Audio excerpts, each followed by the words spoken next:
Κύριε Πάνο, τώρα που βρισκόμαστε και ξέρετε, απασχολεί και πάρα πολύ κόσμο. Το καλοκαίρι είναι και βάζεις ηλιοκλιματισμό, air condition. Σκέφτεσαι τώρα να βάλω ή θα μου έρθει το χαράτσι? Όπως και το 24, βλέπουμε ότι υπάρχει μια αντίστοιχη άνοδος των τιμών και φέτος το καλοκαίρι. Στα τιμολόγια, τα πράσινα τιμολόγια του Ιουλίου παρατηρούμε ότι υπάρχει μια αύξηση από 4,5% έως 13% στους παρόχους.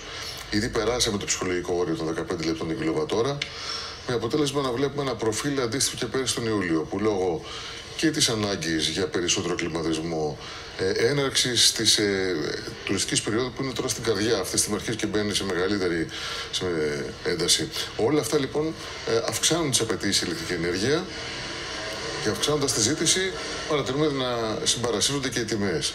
Η αύξηση ζήτησης συμπαρασύρει πάρα πολύ τις τιμές, κυρίως τις νυχτερινές ώρες, δηλαδή 9 με 10 το βράδυ, εκεί βλέπουμε τις τιμές χοντρεμπορικής να είναι πάρα πολύ υψηλές.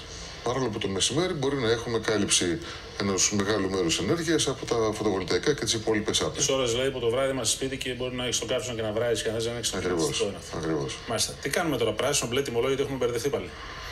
Τι επιλέγουμε? Κοιτάξτε, ο περισσότερος κόσμος από πέρσι έχει κάνει μια μετακίνηση. Μπορούμε λίγο να κλείσουμε τον ήχο από τον Τίμο, γιατί ενοχλεί η κίνηση από εκεί. Ευχαριστώ.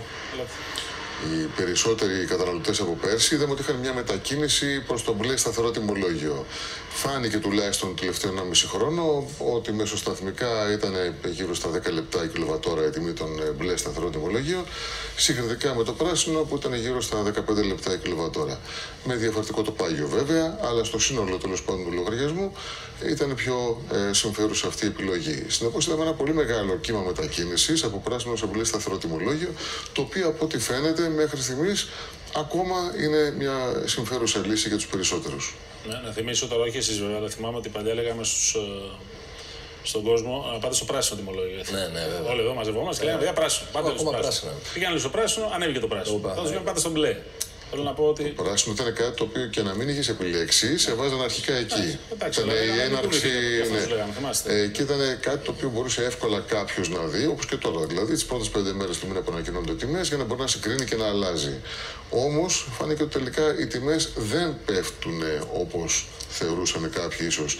Και έτσι, στο μπλε σταθερό τιμολόγιο που είχε διαρκώς μια χαμηλότερη τιμή, παρήμενε η πιο συμφέρουσα επιλογή, μέχρι να εμφανιστεί το πορτοκαλί τιμολόγιο στα οικιακά δηλαδή, ίσως μέχρι τέλος του χρόνου να γίνει η έναρξη και αυτών των τιμολογίων. Καμιά ελπίδα έτσι να πέσουν κάπως οι τιμές και να είμαστε σε φυσιολογικά πλαίσια χωρίς να τρέμουμε κάθε φορά που έρχεται ο λογαριασμός? Είναι λίγο δύσκολο να δούμε κάτι τέτοιο και γενικότερα ο τρόπος αντιμετώπισης των αυξήσεων σε ηλεκτρική ενέργεια δεν μπορεί να γίνει τόσο πολύ εύκολα με αλλάζοντας παρόχους και τα χρώματα τιμολογίων. Χρειάζονται πιο δραστικά μέσα. Χρειάζονται μέσα τα οποία είτε να γίνεται εξοικονόμηση ενέργειας, όχι να μην χρησιμοποιείται ενέργεια, εξοικονόμηση, δηλαδή να δοθούν επιδοτήσεις για αναβάθμιση των κατοικιών, είτε πάλι με κάποιες είδους επιδοτήσεις να μπουν φωτοβολταϊκά συστήματα με αποθήκευση ενέργειας για να μπορούμε να έχουμε φθηνή ενέργεια και τη νύχτα. Μάλιστα. Λοιπόν, σας ευχαριστώ πάρα πολύ. Εμείς ευχαριστούμε.